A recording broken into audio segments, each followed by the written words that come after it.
இருக்கு. சில பேர் ஆபீஸையே வீடா நினைச்சு விடுறது உண்டு. அப்படிப்பட்டவங்க கூட வீட்டை ஆபீஸா நினைக்கிறது இல்லை. ஏன்னா வீட்டில் இவர் ஆபீஸரா நடந்துக்க முடியறதில்ல. இதெல்லாம் ஒரு பக்கம் இருக்கட்டும். இப்போ விஷயத்துக்கு வருவோம். பொறியியல் மேதை டாக்டர் விஸ்வேஸ்வர ஐயா இருந்தார் இல்லையா, பாரத ரத்னா விருதெல்லாம் கொடுத்தாங்களே. ஆபீஸ் வேலை வேற, சொந்த வேலை வேற அப்படிங்கிறதுக்கு ஒரு உதாரணமா இருந்தவர் அவர். மைசூர் மகாராஜா கிட்ட திவானா இருந்தார். அவர் ஒரு நாள் அரசாங்க வேலை காரணமா வெளியூர் போயிருந்தார். ஹாசன்கிற ஊருக்கு பக்கத்துல ஒரு பயண மாளிகை, அங்க தங்கிவிட்டார். ராத்திரி அங்க தங்கி இருந்துட்டு விடிஞ்சதும் ஊருக்கு திரும்புறதாக திட்டம். ராத்திரி தூங்குறதுக்கு ரொம்ப நேரம் ஆயிட்டுது. ரொம்ப நேரம் வரைக்கும் அரசாங்க சம்பந்தப்பட்ட வேலைகளையே பார்த்துக்கிட்டு இருக்கிறார். அரசாங்க ஃபைல்கள் நிறைய இருந்தது. அதையெல்லாம் ஒவ்வொன்றா எடுத்தார், படிச்சு பார்த்தார், பரிசீலனை பண்ணார். அதில் எழுத வேண்டியதை எழுதினார், கையெழுத்து போட்டார். ஒரு வழியாக அந்த வேலையெல்லாம் முடிஞ்சுது. அதுக்கப்புறம் என்ன பண்ணார்னா, தன்னுடைய சூட்கேஸை திறந்தார். அதிலிருந்து 2 மெழுகுவத்தியை எடுத்து கொளுத்தி வச்சார். அந்த பயண மாளிகையில் அது வரைக்கும் எரிஞ்சுக்கிட்டு இருந்த மின்சார விளக்குகளை அணைச்சுட்டார். அதுக்கு பிறகு அந்த மெழுகுவத்தி வெளிச்சத்தில் சில புத்தகங்களை தொடர்ந்து படிக்க ஆரம்பிச்சிட்டார். அந்த பயண மாளிகையில பணியாளராக இருந்தவர் இதை பார்த்துட்டு ஓடி வந்தார். மறுபடியும் மின் விளக்க போடுறதுக்காக போனார். விஸ்வேஸ்வர ஐயா அதை பார்த்துட்டு போட வேணாம்ட்டாராம். இது வரைக்கும் நான் அரசாங்க அலுவல்களை கவனிச்சுக்கிட்டு இருந்தேன், அதனால மின் விளக்குகள் அப்போ எரிஞ்சதுல தப்பு இல்லை. இப்போ நான் புத்தகம் படிச்சுக்கிட்டு இருக்கேன், இது என்னுடைய சொந்த வேலை. இங்கே இருக்கிற மின் விளக்கு அதுக்காக ஏன் எரியணும் அப்படின்னு கேட்டாராம். இப்போ இருக்கிற சில அரசு பணியாளர்கள் கிட்ட இந்த சம்பவத்தை பேச்சோட பேச்சா சொல்லி பார்த்தேன். அவங்களால இதை ஜீரணிக்கவே முடியல. நேர்மை தேவைதான் சார், அதுக்காக அவ்வளவு தூரத்துக்கு அது தேவையா அப்படிங்கிறாங்க. விஸ்வேஸ்வர ஐயா அப்படி பண்ணினது தான் ஒரு நேர்மையாளர் அப்படின்னு இந்த உலகத்துக்கு நிரூபிக்கணுங்கிறதுக்காக இல்லை. தான் அப்படி நடந்து காட்டினா தன்னை சுத்தி இருக்கிறவங்களும் அதை கேள்விப்படுறவங்களும் முடிஞ்ச அளவுக்கு பொது வாழ்க்கையில அரசு பணியில நேர்மையை கடைபிடிக்க முயற்சி பண்ணலாமே அப்படிங்கிறதுக்காகத்தான். இப்பவும் சில பேர் இருக்கிறாங்க, இவங்க ஆபீஸ் வேற வீடு வேறன்னு நினைக்கிறது இல்லை, அவ்வளவு உரிமை. ஒருத்தர் அப்படிதான், அவருக்கு அவசரமா 5000 ரூபாய் தேவைப்பட்டது. ஆபீஸ் பணத்தை எடுத்துக்கிட்டார். அந்த நேரம் பார்த்து ஆடிட் வந்துட்டுது, ஆப்பிட்டுக்கிட்டார். விசாரணை நடக்குது. அவர் சொல்றார், சார் நான் நேரம் காலம் பார்க்காம ஆபீஸ்ல வேலை செய்வேன், ஏன்னா அதை என்னோட ஆபீஸா நினைக்கிறேன். அவசரத்துக்கு அந்த பணத்தை எடுத்தேன், மறுபடியும் வச்சுடலாம்னு தான் இருந்தேன், அதுக்குள்ள இப்படி ஆயிட்டுது. நீங்க என்ன நினைச்சாலும் சரி, நான் ஆபீஸ் வேற வீடு வேற அப்படின்னு நினைக்கிறது இல்லை, அது என்னோட சுபாவம் அப்படின்னார். விசாரணை பண்ணவர் தீர்ப்பு வழங்கினார். உங்க சுபாவத்துக்கு மதிப்பு கொடுத்து நானும் தீர்ப்பு வழங்குறேன். நீங்க கொஞ்ச நாள் ஜெயிலில் இருந்துட்டு வாங்க, அது உங்களுக்கு கஷ்டமா இருக்காதுன்னு நினைக்கிறேன். ஏன்னா அங்க போனாலும் நீங்க உங்க சுபாவப்படி வீடு வேற ஜெயில் வேறன்னு நினைக்க மாட்டீங்க அப்படின்னாராம்.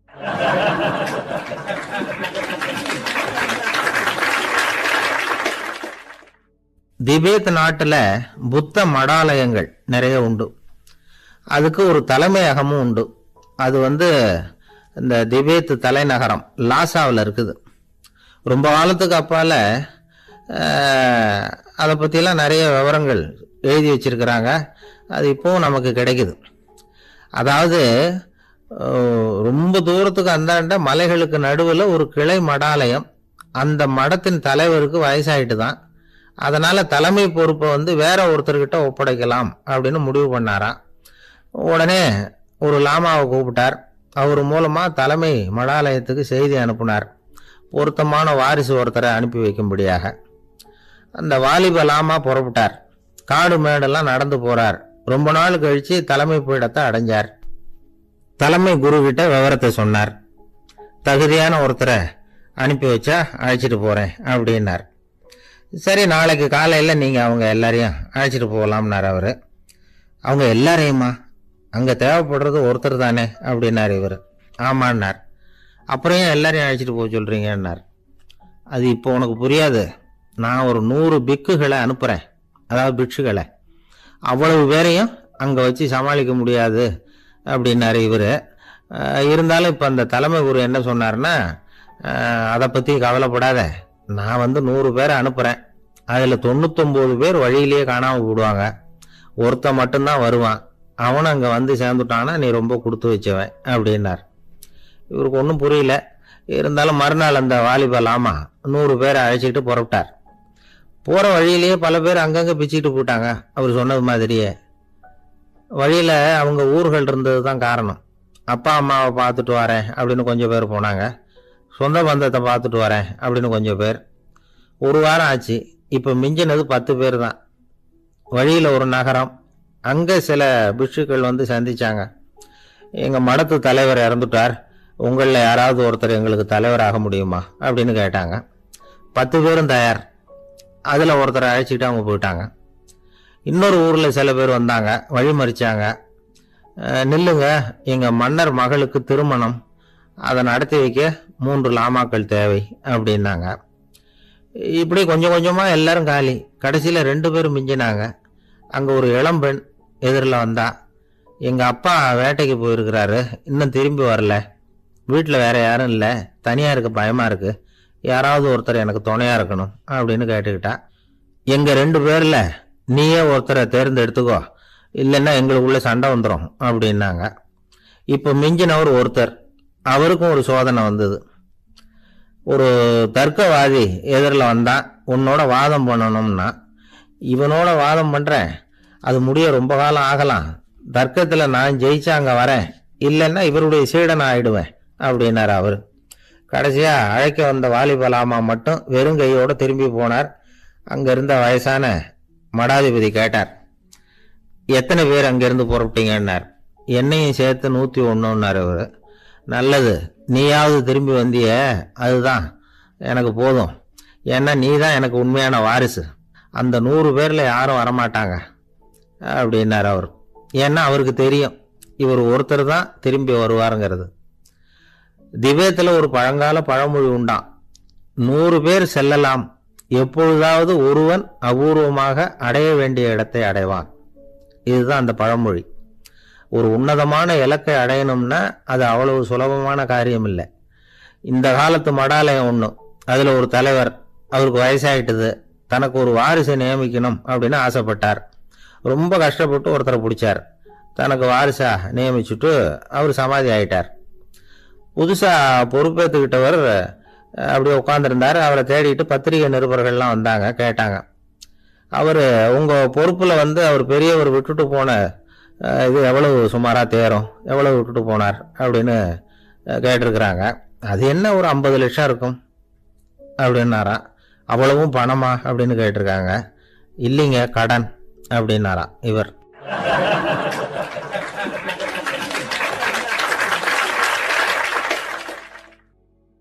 ஒரு ஊரில் ஒரு சித்தர் இருந்தார், சூஃபி சித்தர். அவர் ஞானம் பெற்ற ஒரு சித்தர். ஒரு நாள் அந்த நாட்டு மன்னன் அவரை பார்க்கறதுக்காக வந்தான். என்ன வேணும் உனக்குன்னு கேட்டார். நான் கடவுளை பார்க்கணும், அதுக்கு நீங்கள் தான் உதவி பண்ணணும் அப்படின்னா அவன். சித்தர் கொஞ்சம் யோசனை பண்ணார். சரி, போயிட்டு நாளைக்கு வாடினார். அதே மாதிரி மன்னன் போயிட்டு அடுத்த நாள் வந்தான். இங்கே நீ என்னோட ஒரு வாரம் தங்கியிருக்க வேண்டியிருக்கும்னார். சரின்னா ஒரு பிச்சை பாத்திரத்தை தூக்கி கையில் கொடுத்தார். அவனுக்கு ஒன்றும் புரியல, இருந்தாலும் வாங்கிட்டான். வாங்கிட்டு இதை என்ன செய்யணும் அப்படின்னு கேட்டான். இதை ஒன்றும் செய்ய வேணாம், இதை எடுத்துக்கிட்டு பக்கத்தில் உள்ள கிராமங்களுக்கு போ, வீடு வீடாக பிச்சை எடுத்துக்கிட்டு வா, அப்படி வந்த பிறகுதான் உனக்கு சாப்பாடும் ஓய்வும் கிடைக்கும். ஒரு வாரம் இப்படி செய், அதுக்கப்புறம் 8வது நாள் நாம கடவுளை பற்றி யோசிக்கலாம் அப்படின்னார். இப்படி ஒரு சொன்னதை கேட்டதும் அந்த அரசனுக்கு அதிர்ச்சி ஆயிட்டுது. ஒரு மாதிரி ஆயிட்டான். தன்னுடைய சொந்த நாட்டில் சொந்த குடிமக்கள் கிட்ட போய் பிச்சை எடுக்கிறதா அப்படின்னு யோசனை பண்ணி பார்த்தான். அதுக்கப்புறம் மெதுவா அவன் அந்த சித்தரை பார்த்தான்.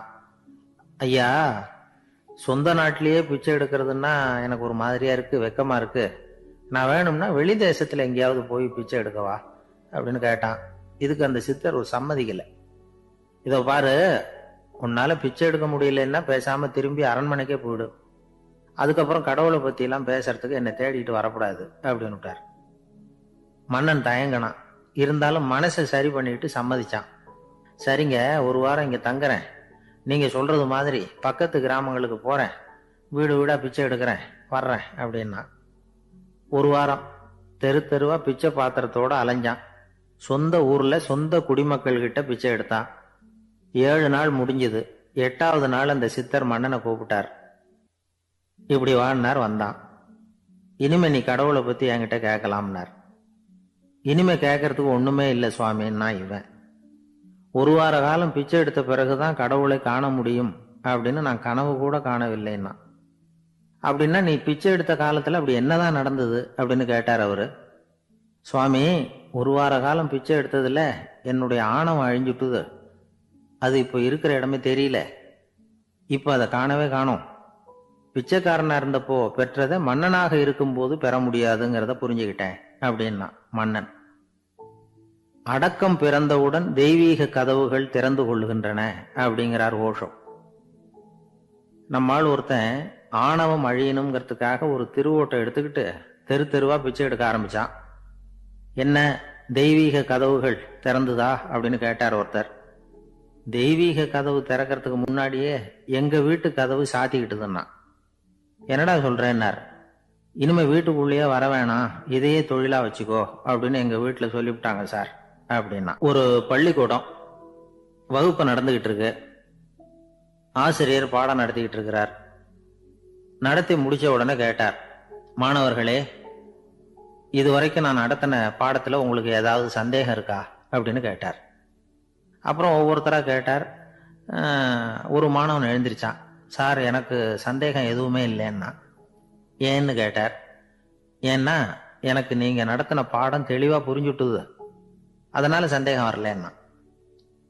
இன்னொரு மாணவன் எழுந்திருச்சான். சார், எனக்கும் சந்தேகம் எதுவும் இல்லைன்னா. ஏண்டான்னு கேட்டார்.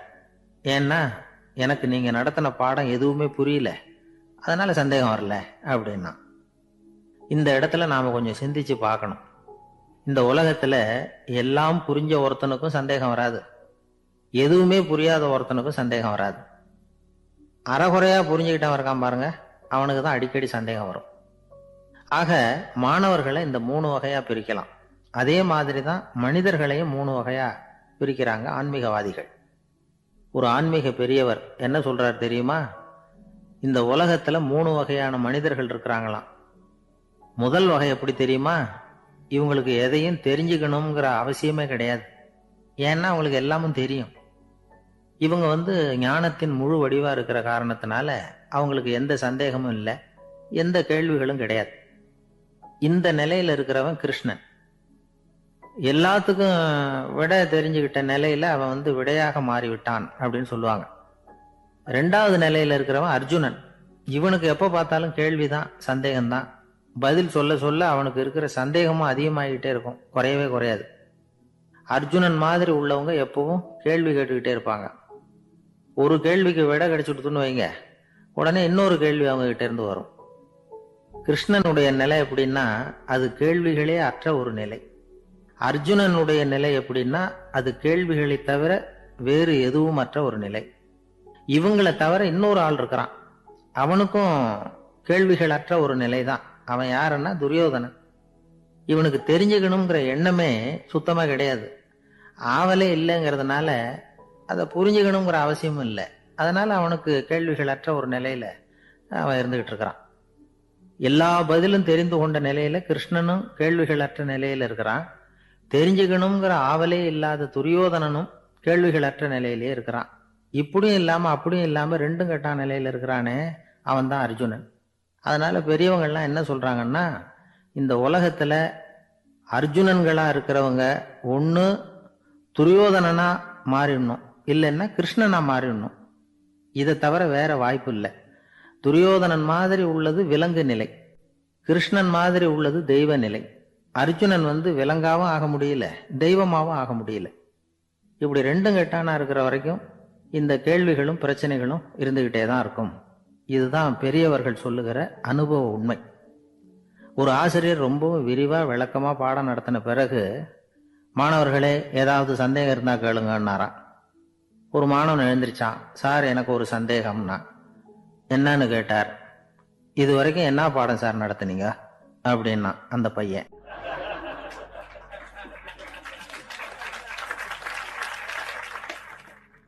ஒரு ஊர்ல ஒரு மன்னர் இருந்தார். ஒரு நாள் அவருடைய அரசவைக்கு ஒரு ஓவியன் வந்தான். அவன் சீனா தேசத்திலிருந்து வந்தவன், தாவோ சிந்தனையாளன். அவன் அங்க வந்து மன்னர் முன்னாடி நிக்கிறான். யாரும் செய்ய முடியாத ஒரு காரியத்தை என்னால செய்ய முடியும்னா. இவன் இப்படி சொன்னதை கேட்டதும் ஏற்கனவே அங்க இருந்த அரசவை ஓவியன் ஒருத்தனுக்கு கோபம் வந்துட்டுது. இதோ பாரு, இப்படிலாம் பேசக்கூடாது, நான் வேணும்னா உன்னுடைய சவாலை ஏத்துக்கிறேன் அப்படின்னா. நாம 2 பேரும் ஓவியம் தீட்டுவோம், அதை பார்த்துட்டு நம்ம 2 பேர்ல யாரு சிறந்த ஓவியன் அப்படிங்கிறத மன்னரே தீர்மானம் செய்யட்டும், என்ன சொல்ற அப்படின்னு கேட்டான் அவன். அவனும் சரின்னு ஒத்துக்கிட்டான். போட்டி ஆரம்பமாச்சு. அரசர் அவங்களுக்கு 2 சுவர்களை ஒதுக்கி கொடுத்தார். 6 மாச காலம் அவகாசம் கொடுத்தார். 2 ஓவியர்களும் அவங்கவங்க வேலையை ஆரம்பிச்சாங்க. இரவு பகலா வேலை செய்ய ஆரம்பிச்சுட்டாங்க. 6 மாசம் முடிஞ்சது. அரசர் வந்து பார்த்தார். முதல்ல தன்னுடைய அரசவை ஓவியர் தீட்டி இருந்த ஓவியத்தை பார்த்தார். ரொம்ப பிரமாதமா இருந்தது, பாராட்டினார். இதோ பாரு, உன்னுடைய ஓவியம் அற்புதமா இருக்கு, உயிரோட்டம் உள்ளதா இருக்குது, கலையின் உச்சமே இதுதான், இதை விட சிறந்த ஒரு ஓவியத்தை வேற யாராலையும் படைக்க முடியாது அப்படின்னார். அதுக்கப்புறம் அந்த சீன ஓவியன் கிட்ட போனார். எங்க உன்னுடைய ஓவியம்னு கேட்டார். திரைச்சீலையை விலக்கி விட்டு பாருங்கன்னா. மன்னர் வந்து அந்த திரைச்சீலையை விளக்குனார். உள்ள வந்து ஓவியம் இருக்க வேண்டிய இடம் கண்ணாடி மாதிரி தெரிஞ்சுது. அவன் அந்த 6 மாச காலமா அந்த சுவரை வந்து தேய்ச்சி தேய்ச்சி கண்ணாடி மாதிரி ஆக்கி வச்சிருக்கிறான். அதுக்கு நேரா எதிர் சுவரில் அரசவை ஓவியன் தீட்டின ஓவியம் இருக்கு. அது எதிரில் இருந்த இந்த கண்ணாடியில பட்டு பிரதிபலிக்குது. மன்னர் யோசனை பண்ண ஆரம்பிச்சார். அப்புறம் அந்த சீன ஓவியனை பார்த்து கேட்டார். இதோ பாரு, நீ என்னுடைய ஆளை வந்து தோற்கடிச்சுட்ட அப்படிங்கிறதுல சந்தேகம் இல்லை, ஆனாலும் எங்களை ஏமாத்தி இருக்கிற, எந்த ஓவியமும் நீ வரையிலையே அப்படின்னார். அரசே, இதுதான் உண்மையான ஓவியம், உயிருள்ள ஓவியம். இது வந்து மனோபாவங்களை பிரதிபலிக்கும், மாறுகின்ற காலங்களை அப்படியே காட்டும் அப்படின்னா அந்த சீன ஓவியன். கையால வரைகிற ஓவியங்கள்ல சலனம் இல்லை, கண்ணாடி அப்படி கிடையாது, சக்தியின் ஓட்டம் அதுல எப்பவும் இருந்துகிட்டே இருக்கும். கண்ணாடி மட்டுமே ஜீவனுள்ள ஓவியமா இருக்க முடியுங்கிறத அந்த சீன ஓவியன் தெரிஞ்சு வச்சிருந்தான். ஏன்னா அவன் ஒரு தாவோ சிந்தனையாளன். ஒவ்வொரு குழந்தையும் இந்த கண்ணாடியோட தான் பிறக்குது. ஆனா நாம என்ன செய்யறோம்னா ஓவியங்களை கண்ணாடி மீது பதிப்பிச்சு விடுறோம். கண்ணாடி நம்மளை பிரதிபலிக்குது. நம்முடைய அழகோ அவலட்சணமோ கண்ணாடியை பாதிக்கிறது இல்லை. ஏன்னா அதுக்கு மனம் கிடையாது. கடந்து போன வினாடியை பத்தி அது சிந்திக்கிறது இல்லை. அடுத்த கணத்தை பத்தின எதிர்பார்ப்பும் அதுகிட்ட கிடையாது. அதுதான் பற்றற்ற நிலை. மனிதனுக்கு தேவைப்படுறது அதுதான். கண்ணாடி கிட்ட இருந்து நாம வந்து கற்றுக்கொள்ள வேண்டிய பாடம் இது. வாழ்க்கையில வந்து மனிதர்களை நேசிக்கலாம், உலகின் அழகையெல்லாம் பிரதிபலிக்கலாம், ஆனா எதையும் பற்றி கொண்டு விடக்கூடாது அப்படிங்கிறது பெரியவர்கள் அறிவுரை. துயரம்ங்கிறது பற்றுக்களின் சாயை. கண்ணாடி முன்னாடி நிக்கிறப்போவெல்லாம் நமக்கு இந்த ஞாபகம் வரணுமா. ஒரு குடும்ப தலைவர் ஒரு நாள் காலையில விடிஞ்சு எழுந்திரிச்சதும் சத்தம் போட்டார். யார் இந்த கருங்குரங்கு படத்தை என் ரூம்ல கொண்டாந்து மாட்டி வச்சது அப்படின்னு கத்தினார்.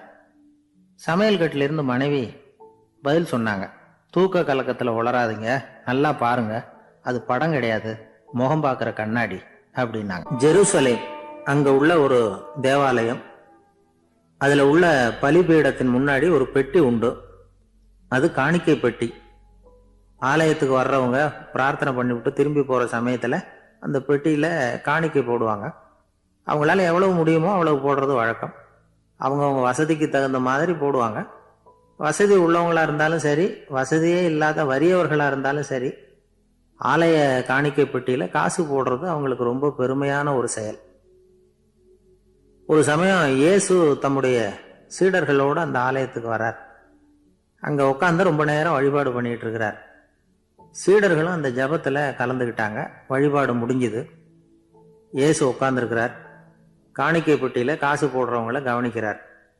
சீடர்களும் அதையே கவனிச்சுக்கிட்டு இருக்கிறாங்க. ரொம்ப பேர் வரிசையா வந்தாங்க. அவங்களால முடிஞ்ச அளவுக்கு காசு போட்டுட்டு அவங்க பாட்டுக்கு போய்கிட்டு இருக்கிறாங்க. வசதியானவங்க நிறைய பேர் வந்தாங்க. அதுக்கு மத்தியில வயசான ஒரு அம்மா, அவங்களும் வந்து காசு போட்டுட்டு போறாங்க. இப்போ இயேசு தன்னுடைய சீடர்கள் பக்கம் திரும்பினார். ஒரு கேள்வி கேட்டார். இப்போ இந்த காணிக்கை பெட்டியில நிறைய பேர் வந்து காசு போட்டுட்டு போறத நீங்க கவனிச்சிங்க. இன்னைக்கு இந்த காணிக்கை பெட்டியில ரொம்பவும் அதிகமா காசு போட்டது யார் அப்படின்னு கேட்டார். முதல்ல வந்தார ஒரு பெரிய மனுஷன், அவர் தான் அதிகமா போட்டார் அப்படின்னாரு ஒருத்தர். மூணாவதா வந்தவர் தான் அதிகமா போட்டார், நான் கவனிச்சேன் அப்படின்னாரு இன்னொருத்தர். இப்படி ஆளுக்கு ஒரு விதமாக சொல்கிறாங்க.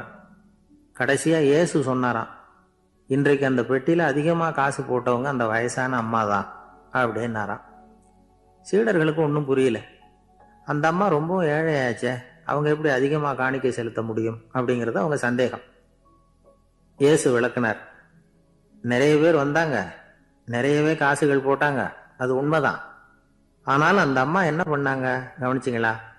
வந்தாங்க, தன்னுடைய காசு பையை திறந்தாங்க, அப்படியே கொட்டுனாங்க. அதில் இருந்தது 2 காசுகள் தான்.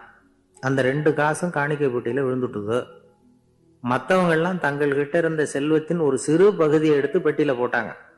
ஆனால் இந்த அம்மா தன்கிட்ட என்ன இருந்ததோ அதை அப்படியே போட்டுட்டாங்க. தன்னுடைய பிழைப்புக்காக வச்சிருந்த அவ்வளவையும் இழக்கிறதுக்கு தயாராயிட்டாங்க. அவ்வளவு தாராள மனசு அவங்களுக்கு. அதனால அவங்க செலுத்தின காணிக்கை தான் அளவில் அதிகம் அப்படின்னார். விலை மதிப்பில்லாத முத்து புதையல் ஒருத்தனுக்கு கிடைக்க போகுதுன்னு வச்சுக்கோங்க. அதன் மதிப்பை உணர்ந்தவன் என்ன பண்ணுவான்?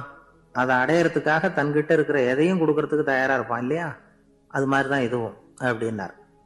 உலக மதிப்பீடுகளை துரும்பா தூசியா மதிச்சு அதையெல்லாம் உதறி விடுகிறவன் இறையருள் அப்படிங்கிற இணையில்லாத செல்வத்தை பெறுகிறான் அப்படிங்கிறது இதுல உள்ள கருத்து.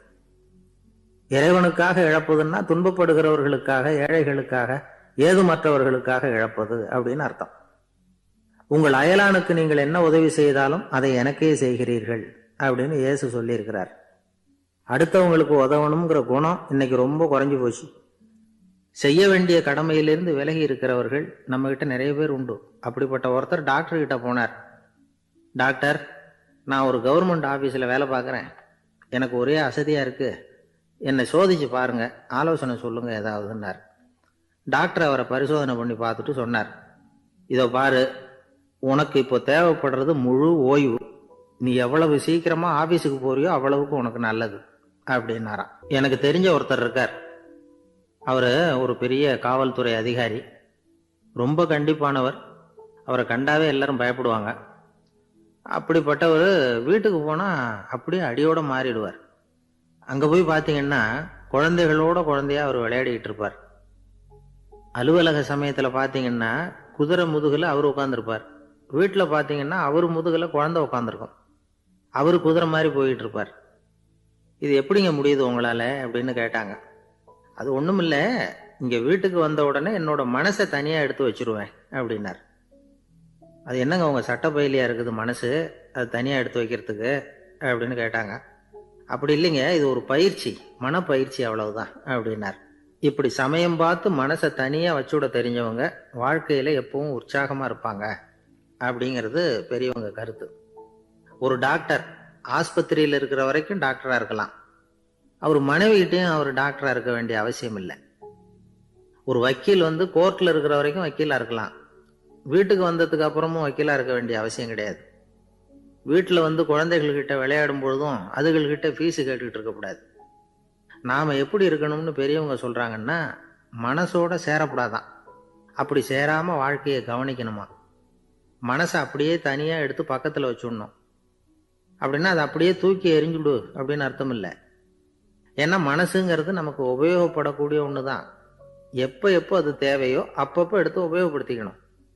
தேவைப்படுறப்போ எடுத்து கண்ணாடியை மாட்டிக்கிறோம்ல, படிக்கும் பொழுது கண்ணாடி தேவைப்படுது, எடுத்து மாட்டிக்கிறோம் இல்லையா? அது மாதிரி கணக்கு போடுறதுக்கு மனசு தேவை. கடைக்கு போய் ஒரு பொருள் வாங்குறோம், காசு கொடுக்குறோம், மீதி சில்லறை சரியா இருக்கா அப்படின்னு எண்ணி பார்த்து வாங்க வேண்டியிருக்கு. அந்த சமயத்தில் மனசை எடுத்து தனியாக வச்சுட்டேன் அப்படின்னு சொல்லிட்டு இருக்கக்கூடாது. பரீட்சைக்கு படிக்க வேண்டியிருக்குது, படித்ததையெல்லாம் அப்படியே நினைவில் வச்சுக்க வேண்டியிருக்கு, அந்த சமயத்தில் மனசை தூக்கி எறிஞ்சுட்டேன் சார் அப்படின்னு சொல்லிட்டு இருக்கக்கூடாது. அப்படி சொன்னால் பரீட்சை நம்மளை தூக்கி எறிஞ்சிடும். அதனால தேவைப்படுறப்போ மனசை உபயோகப்படுத்தணும், தேவையில்லாதப்போ அதை தனியாக ஓய்வு எடுத்துக்க விட்டுடணும். இப்படி நாம் பழக்கப்படுத்திக்கிட்டா வாழ்க்கைங்கிறது நமக்கு புதுசாக தெரியுமா. மனசுக்கும் ஒரு சக்தி கிடைக்கும். எந்திரங்களுக்கு ஓய்வு கொடுக்குற மாதிரி மனசுக்கும் ஓய்வு கொடுக்கணும், இல்லைன்னா அது களைச்சி போயிடும். குழந்தைகள் மனசை சுமந்துக்கிட்டு இருக்கிறது இல்லை. இது முதியவர்கள் குழந்தைகள்கிட்ட இருந்து கற்றுக்க வேண்டிய ஒரு பாடம். ஆனாலும் இந்த கால குழந்தைகள்கிட்ட ரொம்ப எச்சரிக்கையாக இருக்க வேண்டியிருக்கு. ஒரு தாத்தாவும் பேரனும் விளையாடிக்கிட்டு இருக்கிறாங்க. தாத்தா, எனக்கு சைக்கிள் ஓட்ட கற்றுக் கொடு அப்படிங்கிறான் பேரன். சைக்கிள் உயரம் கூட இல்லை, அதுக்குள்ளே சைக்கிள் ஓட்டணுமா அப்படின்னார் தாத்தா.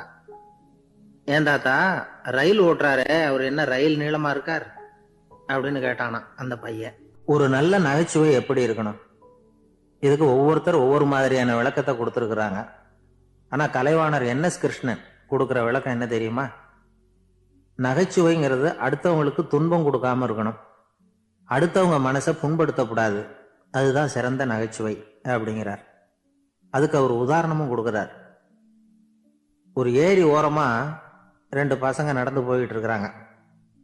அதுல ஒருத்தன் பணக்கார வீட்டு பையன், இன்னொருத்தன் ஏழை. இவங்க 2 பேரும் போயிட்டு இருக்கிறாங்க. வழியில ஒரு இடத்துல ஒரு ஜோடி செருப்பு இவங்க கண்ணில் படுது. ஒரு விவசாயி அந்த செருப்பை அங்க விட்டுட்டு பக்கத்துல இருந்த ஏரியில கை காலை கழுவிட்டு இருக்கிறார். உடனே அந்த பணக்கார பையனுக்கு ஒரு ஐடியா. அவன் சொன்னானா, டேய், இப்போ ஒரு வேடிக்கை செய்யலாம், அந்த செருப்பு 2ஐயும் தூக்கி எட்டத்துல வீசி எரிஞ்சிருவோம். அந்த ஆள் வந்து பார்த்துட்டு செருப்பை தேடி அல்லாடுவான், அங்கேயும் இங்கேயும் ஓடுவான், திரு திருன்னு முழிப்பான். அதை பார்த்து நாம் ரசிக்கலாம், நல்ல தமாஷா இருக்கும் அப்படின்னு இருக்கான். இப்படி சொல்லிவிட்டு அந்த செருப்புகளை தூக்கத்துக்கு போனானா. கொஞ்சம் பொறு அப்படின்னானா அந்த ஏழை பையன். ஏன்னு கேட்டிருக்கான் அவன். இப்போ அந்த ஏழை பையன் சொன்னானா, நீ சொல்றது ஒன்றும் வேடிக்கை கிடையாது, உன்னோட செருப்பு தொலைஞ்சா உன் அப்பா உடனே உனக்கு வேற செருப்பு வாங்கி கொடுத்துருவார். ஆனால் அந்த ஆளுக்கு இந்த செருப்பு தொலைஞ்சதுன்னா வேற புதுசாக வாங்கறதுக்கு வாயையும் வயத்தையும் கட்டி பணத்தை சேர்க்க வேண்டியிருக்கும். அதனால நான் ஒரு வேடிக்கை சொல்கிறேன், அது மாதிரி செய், அது இன்னமும் தமாஷா இருக்கும் அப்படின்னு நானா. எப்படி அது சொல்லுன்னு இருக்கான் அவன். செருப்பு 2ம் அது இருக்கிற இடத்துலயே இருக்கட்டும், உன் சட்டை பையிலிருந்து ஒரே ஒரு ₹1 நாணயத்தை எடு, அதை அந்த செருப்பு மேலே அதோட குதிகால் பகுதியில் வச்சுட்டு நாம் 2 பேரும் அந்த மரத்துக்கு பின்னாடி ஓடி போய் மறைஞ்சு நின்றுக்குவோம், அப்புறம் பாரு வேடிக்கை அப்படின்னா. அதே மாதிரி ₹1 காசு செருப்பு மேலே வச்சுட்டு இவங்க 2 பேரும் மறைஞ்சு நின்றுக்கிட்டாங்க. கொஞ்ச நேரத்தில் அந்த விவசாயி வந்தார். காலில் உள்ள மண்ணை தட்டிவிட்டு செருப்பை மாட்டுறதுக்காக போனார்.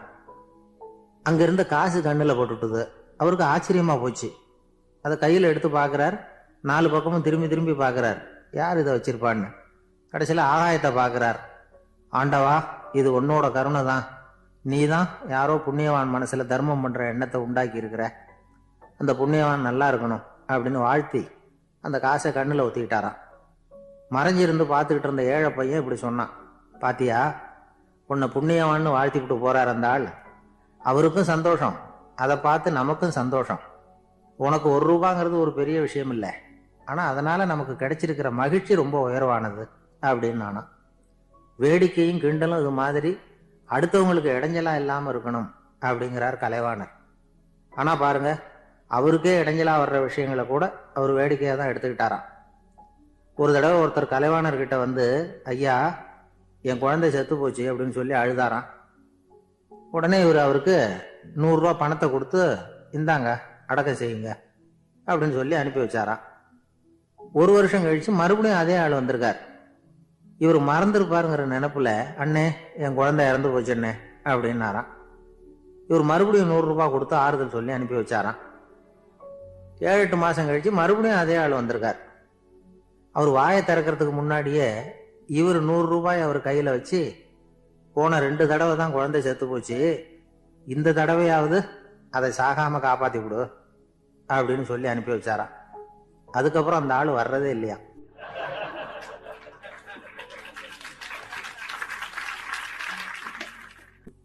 ஒரு நாள் ஒரு நண்பரை சந்திச்சேன். உங்க வீடு எதுன்னு உங்களுக்கு தெரியுமா சார்ன்னு. அவர் என்ன ஒரு மாதிரியா பார்த்தார். அப்புறம் சொன்னார், தெரியும் அப்படின்னாரு. சரி, உங்க தொலைபேசி எண் உங்களுக்கு தெரியுமான்னு. அதுவும் தெரியும்னார். உங்க மனைவி மக்கள் யார் யாருன்னு உங்களுக்கு தெரியுமான்னு கேட்டேன். என்ன ஒரு மாதிரியா பார்த்தார். அப்புறம் சொன்னார், அதுவும் தெரியும் சார் அப்படின்னார். சரி, நீங்க யாருன்னு உங்களுக்கு தெரியுமான்னு கேட்டேன். இப்போதான் அவர் முழிக்க ஆரம்பிச்சார். அவர் மட்டும் அப்படி இல்லை, நாம எல்லாருமே அப்படிதான். எதிரில் நிக்கிறது யாருங்கிறது தெரியும், நாம யாருன்னு நமக்கு தெரியாது. உண்மையிலேயே நாம யார்? இந்த கேள்விக்கான பதில தான் வாழ்க்கை பூரா நாம தேடிட்டு இருக்கிறோம். புத்தர் என்ன சொல்றாரு தெரியுமா? நீங்க கடவுளை பத்தி கவலைப்பட தேவையில்லை, உங்களை பத்தின கவலை உங்களுக்கு இருந்தா போதும் அப்படிங்கிறார். நான் யார், எனக்கு ஏன் இந்த கவலை அப்படின்னு உங்களை நீங்களே கேட்டுக்குங்க அப்படிங்கிறார். நாம ஏன் கடவுளை படைச்சோம்? அது ஒரு நழுவல் முயற்சியா. அதாவது தன்னிடமிருந்து தானே தப்பிக்கிற ஒரு முயற்சியாம். இப்படிதான் அதை சொல்றாங்க அறிஞர்கள்லாம்.